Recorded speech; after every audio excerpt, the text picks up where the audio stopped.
Hello everyone, welcome to the sixth session of seafood canning technology.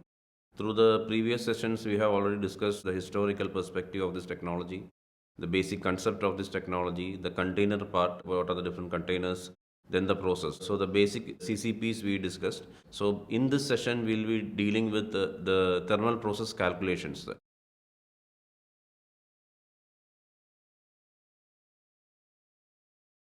Another important concept that we need to study is that is a commercial sterility, or it is known as 12D process or botulinum cook. So, commercial sterility means the absence of microorganisms capable of growing in the food at normal, non refrigerated conditions at which the food is likely to be held during manufacture, distribution, and storage. That is the Codex Alimentarius definition of a commercial sterility. So, in another way, we can also explain it as commercial sterility is basically a balance between consumer safety and consumer acceptability. And for assessing this commercial sterility, we are using the reference pathogenic organism as Clostridium botulinum or toxic organism as Clostridium botulinum and the reference spoilage organism as Geobacillus stereothermophilus. And also, commercial sterility is equal to minimum time of heating required for eliminating the chance of survival of a viable spore of Clostridium botulinum capable of creating a health risk to the consumer at a particular temperature. And also, it is the minimum time of heating or TDT or F naught value. So, what are the thermal resistance parameters of Clostridium botulinum? So, what are the thermal resistant parameters? With this, we can try to explain the commercial sterility. So, D121 value of Clostridium botulinum, we already know that it is 0.21 minutes, and Z value is 10 degrees Celsius. So, what do you mean by that thermal death time value and F naught value? What is the relationship between that? So, 12 log reductions are sufficient for eliminating the risk of Clostridium botulinum. It has been found out that 12 log reductions are sufficient for eliminating the risk of Clostridium botulinum. So 1 log reduction means 1D. So 1 log reduction is 1D. If we take it as 1 log reduction as 1D value, so 12 log reduction is going to require 12D, 12 decimal reduction time. Since 1D is only 0.21 minutes, that we already know, that 12D is equal to 12 into 0.21 minutes, which is known as 2.52 minutes. So commercial sterility or thermal death time or F naught value or F10 raised to 121 value is equal to 2.52 minutes. So 2.52 minutes is basically defined as the commercial sterility value. So what do you mean by 5D process? We already discussed about 12D process. What do you mean by 5D process? 5D process is nothing but is the 5 log reductions. So 5 log reductions are sufficient for eliminating the risk of Geobacillus stereothermophilus. So you know that 1 log reduction is 1D process, so 12 log 12D. In the case of Geobacillus stereothermophilus, D value is 4 minutes. So 5D means it's around 20 minutes. So 12D process is basically applied for Clostridium botulinum and 5D process is basically applied for Geobacillus stereothermophilus. Why 5D process for Geobacillus stereothermophilus means it is heat resistance or D value of Geobacillus stereothermophilus is significantly higher than that of Clostridium botulinum. That is, Clostridium botulinum is only 0.21 minutes. In the case of Geobacillus stereothermophilus, it is around 4 to 5 minutes. So if you go for 12 log reductions in the case of for targeting Geobacillus species, what happens is the product will be destroyed and it will lose its sensory acceptability and as well as nutritional properties. But it is also a spoilage microorganism. It is not a health hazard for the consumer. So since the Clostridium botulinum is a toxin producing microorganism, and it's the number one health hazard that we are targeting. Only focus is on eliminating Clostridium botulinum. So since the D value is only 0.21 minutes of Clostridium botulinum, it has been found out that 12 log reductions are sufficient for normal thermal death time to eliminate the microorganism beyond risk. So that is why 12D process and 5D process are applied. Another concept in thermobacteriology or thermal process calculations is the concept known as spoilage probability. The concept of spoilage probability is based on that the logarithmic survival curve never reaches zero population or absolute sterility. The different kinds of sterilities are there: commercial sterility, absolute sterility, etc. So absolute sterility is never possible because absolute sterility leads to a situation where there is no bacterial spores available or bacterial populations available. That also means destruction of the nutritional and sensory qualities of the food as well. So since it is a consumer product, we cannot go for absolute sterility or the zero population. So we need to be concentrating on commercial sterility. So commercial sterility does not mean that entire bacteria is killed or all the populations are nullified. So it only assures us that the bacterial population has been reduced to a particular level which does not pose any kind of risk to the consumers if they consume the food product. That is the concept of commercial sterility. So this commercial sterility is also based on the spoilage probability. For example, different kinds of heating time d values, if you consider that different kinds of log reductions are there. After a particular point of time, you can see the log reductions term into negative values like 10 raised to minus 1, 10 raised to minus 2, etc. So these negative values or negative reductions indicate the negative probability or the spoilage probability of the particular process. So different kinds of from 10 raised to 4 to 10 raised to 1. When it crosses this negative zone or like 10 raised to minus 1, 10 raised to minus 2, etc., that area indicates the probability of the survival. For example, if we conducted an experiment with 1,000 cans, then after a 6D process or a 6 log reductions of heating time, it is 1,000 into 10 raised to minus 2. The 6D, you can see that it is the probability is 10 raised to minus 2. So, 1,000 cans into 10 raised to minus 2 is equal to 1,000 divided 10 is equal to 10. For example, that means 10 samples out of 1,000 cans will contain a surviving spore. The spoilage probability in this case is that 10 samples out of 1,000 cans may contain a surviving spore.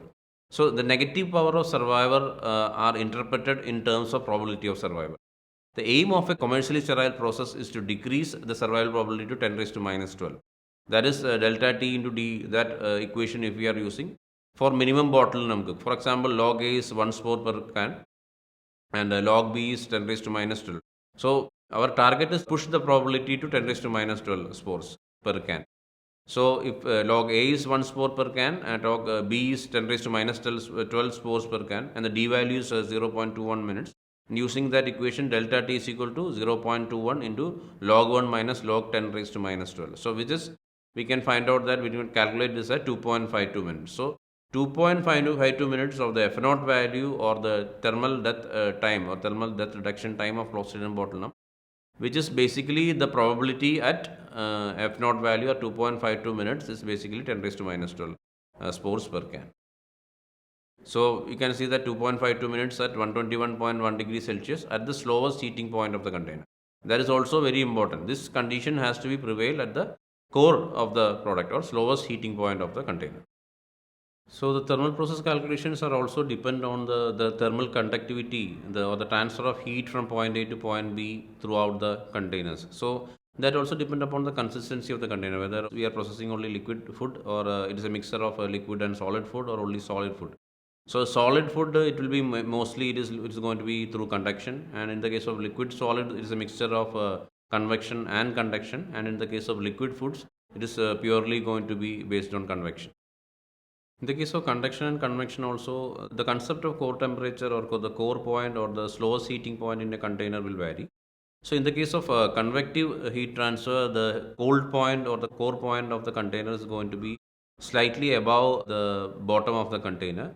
But in the case of conduction, purely conductive heat transfer, the core point or the cold point is going to be at the geometrical center of the container.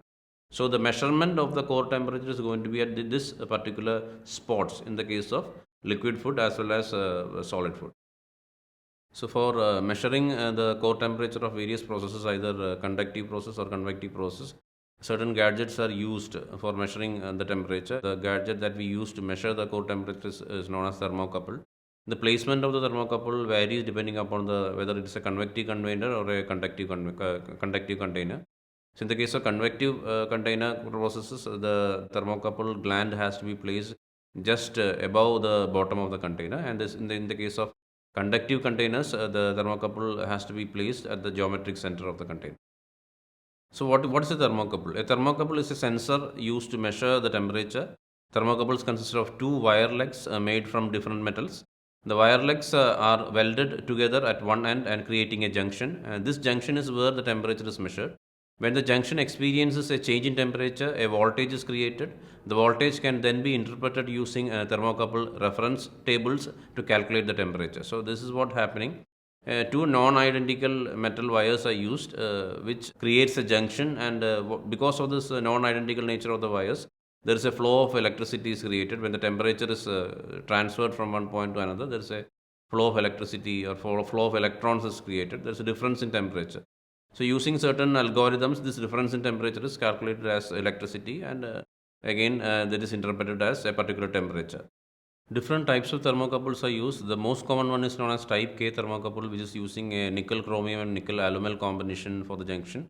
And the temperature range is minus 270 to 1260 degrees Celsius. There is also type J thermocouple using iron and constant and which has a temperature range of minus 210 to 760 degrees Celsius. And there is type T thermocouple using copper and constant combination, which is having minus 270 to 370 degrees Celsius, and also type E thermocouple using nickel chromium and constant combinations, minus 270 to 870 degrees Celsius. So like that, different kinds of metal combination wires are used, non-identical wires are used. So difference in thermal conductivity of these wires are used to create a electric flow, and that electricity is measured, and using calculations it is converted into temperature and given us as temperature readings of the core point of the container. Using thermocouple, we can measure different kinds of core temperature is there, the retort temperature is there. So basically, heat penetration data is created by measuring the core temperature of the product. So you can use like the basic core temperature can be measured, and the retort temperature is also very important, and the F0 value, that is the lethality rate of that particular process, is calculated. So basically, these three values are required to calculate the thermal process for standardization of the thermal process, which is the core temperature, the retort temperature, and the F0 value. So there are different thermal process calculation methods developed throughout the years. Generally, three types of calculation methods are there. One is the general method proposed by Bigelow et al. In 1920, and there is the improved general method proposed by Schultz and Olson in 1940. And the currently, which is most popularly used, is the Ball's process time calculation method, which is proposed by Charles Olin Balls in 1923. In general method that is proposed by Bigelow et al. 1920, it's a process calculation method. It is suggested that if the time required to render the food at the slowest heating region is safe, other regions of the container or the can as well as the whole container is rendered as safe. So in the general method, the temperature at the cold spot is read at equal intervals of time starting from the time steam is allowed into the retort or steam on till can cooling. From heating to cooling process, the temperature data is recorded. The TDT of most significant organism in that particular pack has to be determined at various temperatures throughout the heating and cooling period. So throughout the heating and cooling period, the core temperature is measured and that data is used in the case of general method. General method is mostly kind of a graphical method where a graph is drawn in the case of comparing the lethality rate and the time and minutes required. And it will from the heating point to the cooling point, the entire time lethality rate of the entire range of temperatures is taken, and a lethality rate curve is drawn, and the area under the curve is calculated. The lethal rate at which equal to 1 by TDT is calculated. That 1 by TDT means the unit value of the total thermal death time is calculated, and these values are plotted against corresponding time to get what is known as the lethal rate curve. So LR value is calculated for every temperatures. The total lethality of the process is computed by area under the lethal rate curve. Lethality of 1 means complete destruction of the spores in that particular. So the maximum lethality is considered as value of 1. Lethality of 1 square in the graph sheet is calculated as 0.0025 into 5, that is 0.0125. Suppose total area under the curve is 71.35 square centimeter. The total lethality is calculated as 0.0125 into 71.35, that is equal to 0.089, which is lesser than 1. So the total lethality of the process is 0.089, is much less than what is required for complete destruction of spores. Hence, there is a necessity to increase the retorting time. So this indicates that the total the process, the lethality is not sufficient. That is not closer to 1. So that means it requires further additional lethality. So this is a method that we use, a graphical method. General method is a graphical method that we use to calculate the total lethality of the process. Another method is the improved general method proposed by Schultz and Olson in 1940.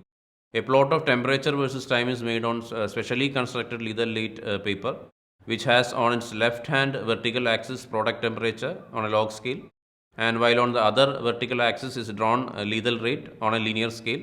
Thus, for each temperature can be shown the corresponding lethal rate. So, the time is plotted along the horizontal axis using a convenient scale. The area under the graph, which represents the product of exposure time at all lethal rates throughout the process, is then divided by the area equivalent to that of F0 value or the unity. This yields the total sterilizing effect or the F0 value for the process. To summarize, the improved general method takes account of the entire heating and cooling effects, including any changes in heat penetration rates caused by product gelation or liquefaction. The thermal characteristics of the product need not be known. While this makes F0 calculation simple, it limits the versatility of the techniques. So there are different kinds of advantages or limitations for this processes. But in the case of general method, only the core temperature characteristics are generally concerned. But in the case of improved general method, what happens is both the heating and cooling time lethality rate is also simultaneously concerned, and a unit value is always calculated. So from this graph, it is clear that there are two informations are simultaneously included in this LR curve. The heat penetration data is there, core temperature data is there. At the same time, simultaneously, lethality rate data is also given. F0 value is calculated by area under the heat penetration curve divided by the area corresponding to an F0 value of or single unit value. Or that is why there is like a complete area is divided by the unit value or the F0 value, what is required for F0 value or 2.52 minutes. That is known as unity or unit value of lethality. So it is divided using unit value of lethality in the case of improved general method.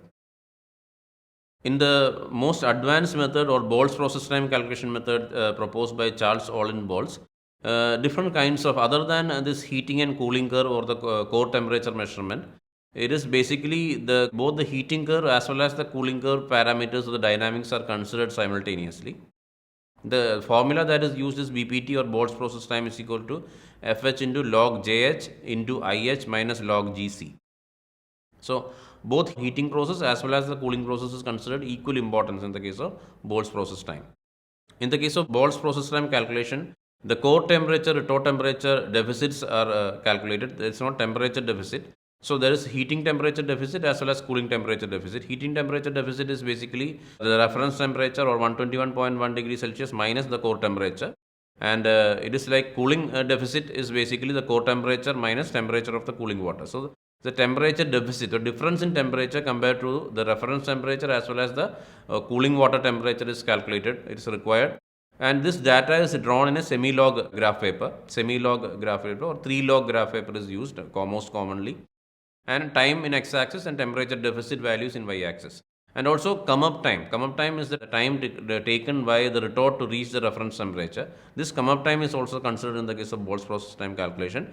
And only 58% of the come up time is taken for the retort to reach the processing time, that is used in the calculation. Only 58% of cut value or come up time is used in the case of calculations. And the formula that we use is BPT is equal to FH into log JH into IH minus log GC. FH is the slope value of the heating curve. JH is the lag factor of heating, which is found out by from pseudo initial deficit and initial deficit. Then IH is the pseudo initial deficit that is used for the calculation, and GC is calculated from the FH by U or another table is there. FH by U value tables are there. From that the values are taken. So the total processing time is basically 58% of the come up time plus Boles process time, and there is also operator process time, whereas Boles process time minus 42% of the come up time is calculated.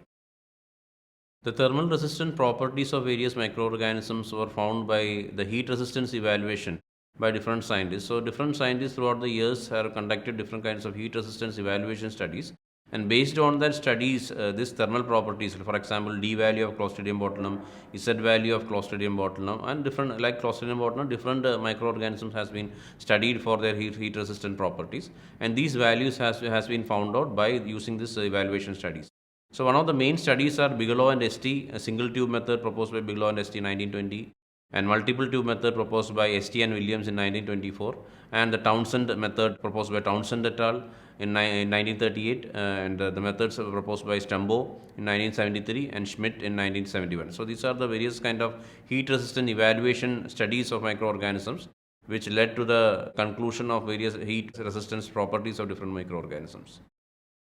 In the case of Bigelow and ST method, the single tube method proposed in 1922, the single tube method is what they did is that a known number of bacterial spores in suspension was contained in a sealed glass test tube, and the tubes are heated by immersing in an oil bath at constant temperature. A single tube in each is removed at a particular period of time interval, rapidly cooled and cultured in a suitable medium, and the number of organisms found out. So thermal death time, it is like between the time of heating of the last tube and showing growth So the thermal death time was calculated using the single tube method. As it is between the last tube that is showing growth and the next tube which is showing no growth. So how much time is taken to kill the number of bacteria on a time interval. So at specific time interval, how much bacteria is going to be killed. So in specific time intervals, each test tube is taken and it is cultured and the count of the bacterial spores or bacterial colony is taken. So like that, each tube by tube, the number of bacteria is plotted. So the subculture is taken and the time of heating, the first tube showing no growth, that the time is calculated. The main disadvantage of the single tube method is known as skips. Skip is due to taking only one tube at a time. Sometimes what happens is in between some tubes will not show any growth at all. So that will hinder the accuracy of the calculation. So in order to overcome this shortcoming of single tube method, it is actually the double tube method, the multiple tube method developed by ST and Williams was proposed in 1924.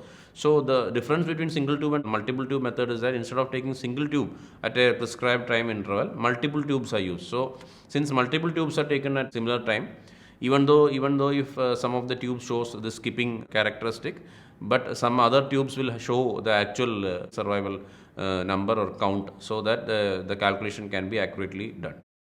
Also, in the case of multiple tube method, around 25 to 30 tubes are taken to avoid the skips. So this the skip is a phenomenon normally encountered when we are using the single tube method, which by taking up to 25 to 30 tubes can be avoided in the multiple tube method.